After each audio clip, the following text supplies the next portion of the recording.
Hello everyone. Today we will talk about how to fix the app of Heetch passenger. We will go to settings. Then we click on apps.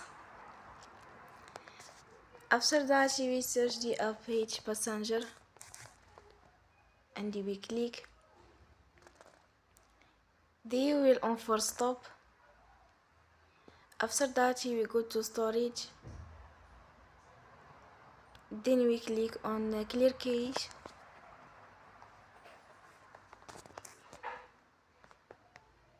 In the end, you will turn off your Wi-Fi and you will turn again. Don't forget to support us by like and subscribe.